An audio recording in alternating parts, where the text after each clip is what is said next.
ஓம்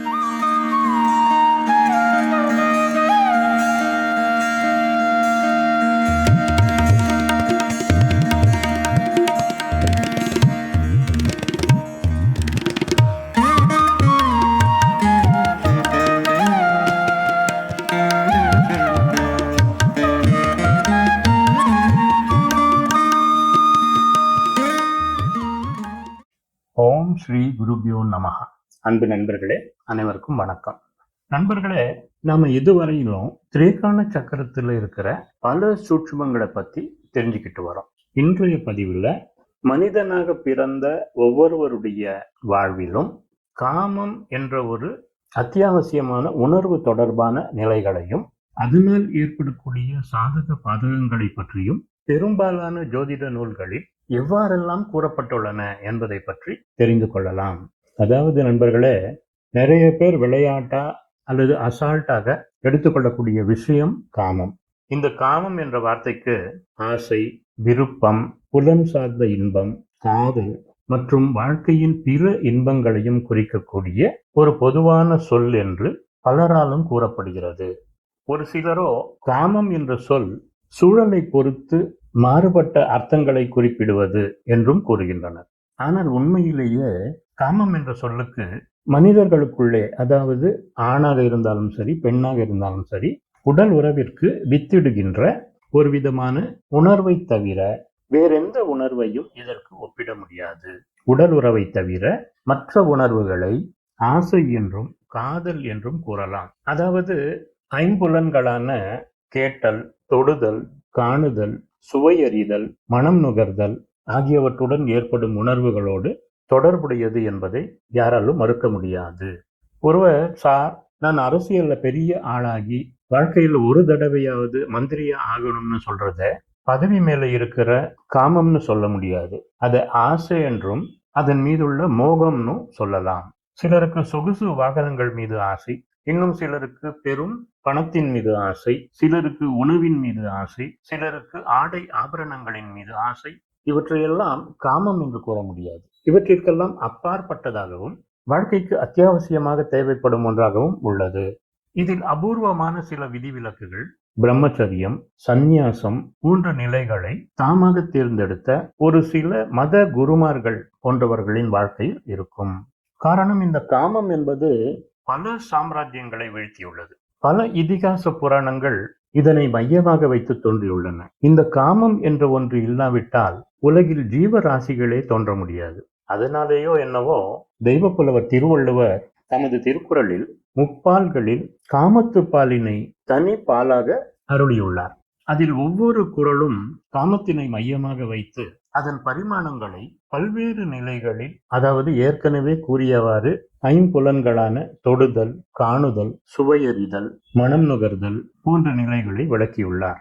அவற்றையெல்லாம் இங்கு அதிகமாக விளக்க வேண்டியதில்லை என்று நினைக்கிறேன். தேவையானவர்கள் திருக்குறளின் காமத்துப்பாலின் குறள்களை குறள் விளக்கத்துடன் படித்து அறிந்து கொள்ளவும். அதே போன்று இன்றைய நீதிமன்ற வழக்குகளில் 70% வழக்குகள் காமம் சார்ந்த விஷயத்தை அடிப்படையாக கொண்டவையாக உள்ளன என்று ஒரு ஆய்வறிக்கையில் கூறப்பட்டுள்ளது.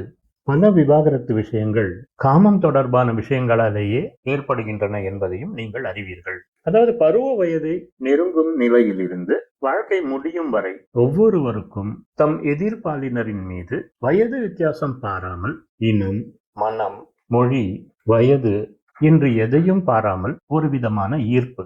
இந்த ஈர்ப்பு எல்லோருக்கும் இருந்தாலும் அளவில் சமமாக இருப்பதில்லை. சிலருக்கு இதன் மீது அளவுக்கு மீறிய ஒரு வெறி, ஒரு சிலருக்கு காமம் என்ற உணர்வே இல்லாமலும், வேறு சிலருக்கோ தன் பாலினத்தினருடனே ஏற்படக்கூடிய ஈர்ப்பு சிலருக்கு தேவையான நிலையில் மட்டுமே ஏற்படக்கூடியதாகவும் உள்ளது என்ற பல்வேறு நிலைகளில் மனித படைப்புகள் உள்ளன.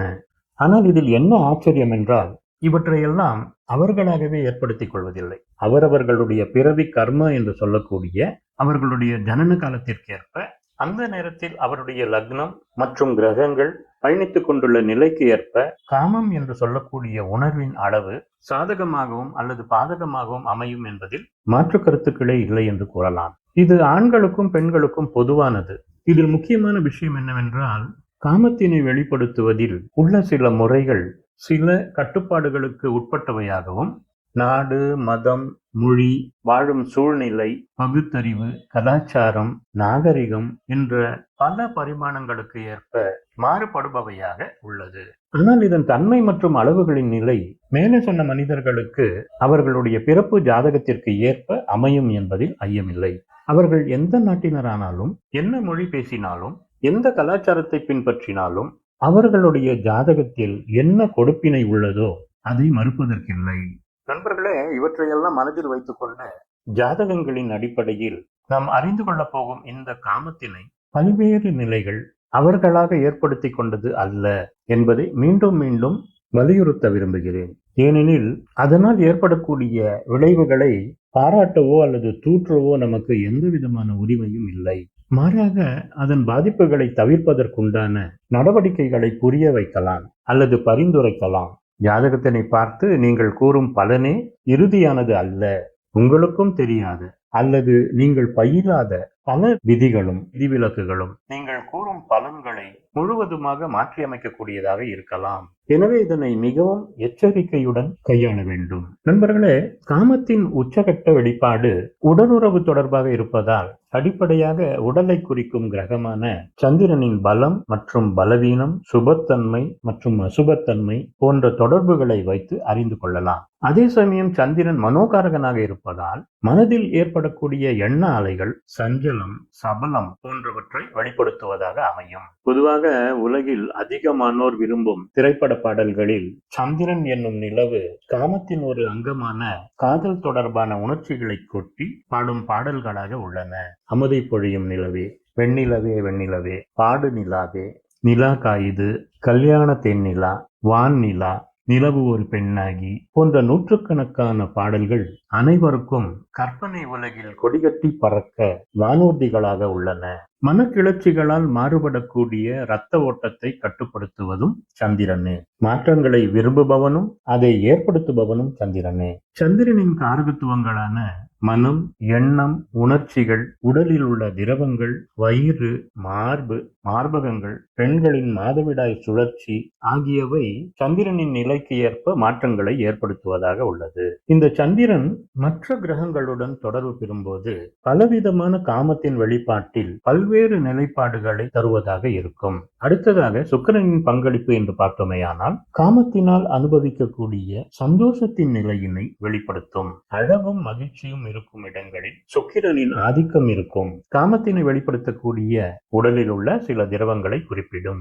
இனப்பெருக்க சுரப்பிகளுக்கு சுக்கிரனே காரகனாகிறார். அவற்றின் செயல்பாடுகளை சுக்கிரன் ஜாதகத்தில் அவருடைய நிலைக்கு ஏற்ப கட்டுப்படுத்துகிறார். காலபுருஷனின் 7ஆம் இடமான துலாத்தின் அதிபதியான சுக்கிரன் எதிர்பாலார் மீதான ஈர்ப்பினை குறிப்பிடுபவராகிறார். அடுத்ததாக சேனாதிபதி என்று அழைக்கப்படும் செவ்வாய் இரத்தத்திற்கும் இரத்தத்தில் உள்ள சிவப்பு அணுக்களுக்கும் காரகனாகிறார். உடலில் உள்ள இரத்தத்தினை உற்பத்தி செய்யும் எலும்பு மஜ்ஜைகளுக்கும் காரகனாவார். முரட்டுத்தனத்திற்கும் பிடிவாதத்திற்கும் வீரியத்தன்மைக்கும் காரணமாவார். நெருப்பு கிரகமான செவ்வாய் உடலின் செயல்பாட்டையும் எஜாகுலேஷன் எனப்படும் உயிரணுக்களின் வீச்சினையும் பலமான ஆண்மை தன்மையையும் குறிப்பிடும். காமத்தினை வெளிப்படுத்தக்கூடிய ஆண்மை இயக்கு நீர் என்று சொல்லக்கூடிய டெஸ்டோஸ்டெரோன் என்னும் பாலின இயக்கு நீரின் உற்பத்திக்கும் செயல்பாட்டிற்கும் சுக்கிரனும் செவ்வாயும் அதிமுக்கிய பங்கு வகிக்கின்றனர். நண்பர்களே, இதையெல்லாம் எதற்கு கூறுகிறேன் என்றால், காமம் என்ற உணர்வுக்கு எந்தெந்த கிரகங்கள்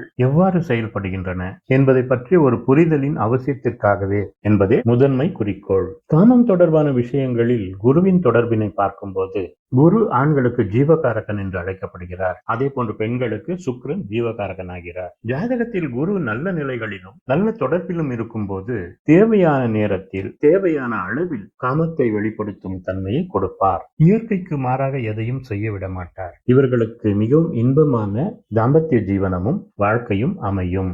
அடுத்ததாக ராகு. பொதுவாக ராகு என்றாலே போககாரகன் என்று சொல்வார்கள். முறை தவறிய காமத்தையும் சட்டத்திற்கு புறம்பான வழிகளிலும் காமத்தினை செயல்படுத்தக்கூடிய பாதகங்களையும் ஏற்படுத்துவார். அதுவும் செவ்வாய், சனி ஆகியோருடன் சேர்ந்து விட்டால் கேட்கவே தேவையில்லை. காமம் தொடர்பான பல குற்றச் செயல்களை செய்ய வைப்பார். ராகுவின் ஆதிக்கம் பலமாக இருந்தால் மொழி பாகுபாடு இல்லாமல், வயது வித்தியாசம் பாராமல் கள்ள தொடர்புகளில் அதிக நாட்டமும் ஈடுபாடும் கொண்டவர்களாக இருப்பார்கள்.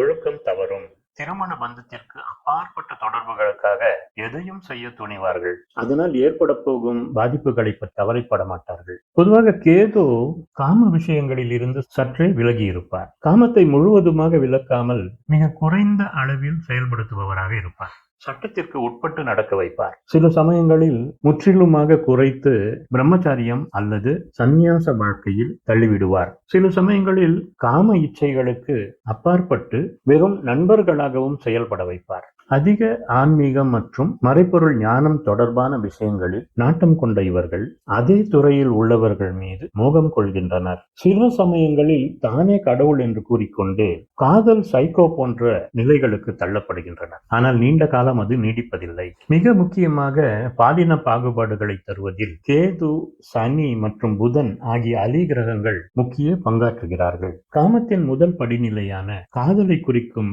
பிரதான கிரகமாக புதன் இருப்பார். காலபுருஷனின் காற்று ராசியான 3ஆம் பாவமான மிதுனத்தின் அதிபதியாக இருந்து காதல் தொடர்புகள், கற்பனையில் உறவாடுவது போன்ற நிலைகளை குறிப்பவராக புதன் இருப்பார். உணர்ச்சிகளை உடலெங்கும் பரப்பும் தொடர் நரம்புகளுக்கு காரகனாகவும் புதன் நிலவுகிறார். புதன் சந்திரனுடன் தொடர்பு பெற்று மிக நெருக்கமாக இருக்கும்போது கண்டிப்பாக காதல் வயப்படுகின்றனர். மந்தன் என்ற சனி காதலுக்கும் காமத்திற்கும் அவ்வளவு துணை புரிவதில்லை. மனசுக்குள்ள காதல் இருந்தாலும் வெளியே சொல்ல தைரியம் இல்லாதவர்களாக இருப்பார்கள். மற்றவர்களுக்கு இவர்கள் மீது ஒரு ஈர்ப்பு ஏற்படுத்தும் தோற்றத்தை ஏற்படுத்திக் கொள்ள மாட்டார்கள். சனியின் ஆதிக்கம் உள்ளவர்கள் தூங்குமூஞ்சிகளாகவும் சோகமான தோற்றத்துடனும் அலங்காரப்படுத்திக் கொள்ளாமலும் இருப்பதால் அதிகமானோர் காதலில் வீழ்வதில்லை, காதல் வயப்படுவதும் இல்லை. நண்பர்களே, நான் ஏற்கனவே கூறியதைப் போல ஒருவருடைய காமம் தொடர்பான விஷயங்களை அவருடைய ஜாதகத்தின் ராசி கட்டத்தின் மூலமாகவும், திரேகாணம் மற்றும் நவாம்சத்தின் மூலமாகவும், பிரசன்ன ஜாதகங்களின் மூலமாகவும் அறிந்து கொள்ளலாம். இதில் திரேகாணத்தில் சோம்நாத் திரேகாண முறை மிகவும் முக்கியத்துவம் வாய்ந்தது.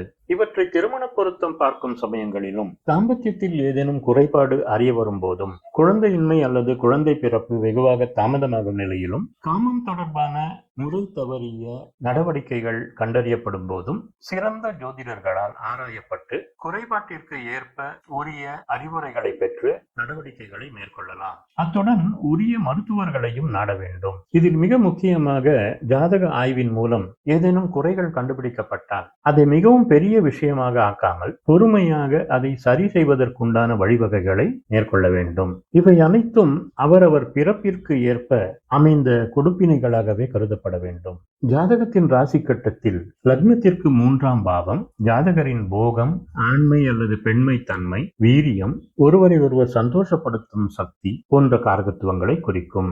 இந்த 3ஆம் பாவத்தில் அமர்ந்துள்ள கிரகங்கள் 3ஆம் பாவத்துடன் பார்வை, திரிகோணத்தில் இருப்பது போன்ற தொடர்புகள், 3ஆம் பாவாதிபதியின் நிலை மற்றும் 3ஆம் பாவாதிபதி அமர்ந்துள்ள நட்சத்திராதிபதி, 3ஆம் பாவாதிபதியின் அஸ்தங்கம், உச்சம், நீச்சம், வக்ரம், திக்பலம், பாவங்கள் மற்றும் பிற கிரகங்களால் ஏற்படக்கூடிய சுப அசுப தன்மைகள், 3ஆம் அதிபதிக்கு லக்னத்துடன் மற்றும் லக்னாதிபதியுடன் உள்ள தொடர்புகள், 3ஆம் பாவத்தின் ராசி தத்துவங்கள் போன்ற பல விஷயங்களை ஆராய்ந்து பார்த்த பின்னரே சாதக பாதக பலன்களை நிர்ணயிக்க முடியும். மேலும் லக்னமும் தாம்பத்திய பாவத்தை குறிக்கும் 7ஆம் பாவமும் பலமாகவும் எந்த அசுப தொடர்புகளும் இல்லாமலும் இருக்க வேண்டும். எதிர்ப்பாளரின் ஒத்துழைப்பின் நிலைகளை இதன் மூலம் அறிந்து கொள்ளலாம். இதில் லக்ன பாவம் 3ஆம் பாவத்திற்கு 11ஆம் பாவமாக அமையும். இது 3ஆம் பாவத்தில் கூறப்பட்ட காமம் தொடர்பான அபிலாஷைகளை நிறைவேற்றும் பாவமாக அமையும். பொதுவாக 11ஆம் பாவம் ஜாதகரின் பொதுவான அபிலாஷைகளை நிறைவேற்றும் இடமாக இருக்கும்.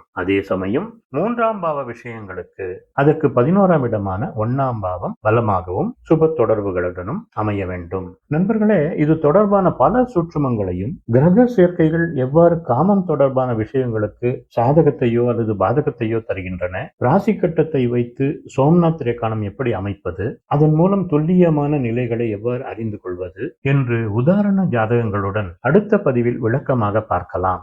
இன்றைய பதிவில் கூறப்பட்டுள்ள விஷயங்களை ஆராய்ந்து பாருங்கள். பலவிதமான உண்மைகள் புலப்படும்.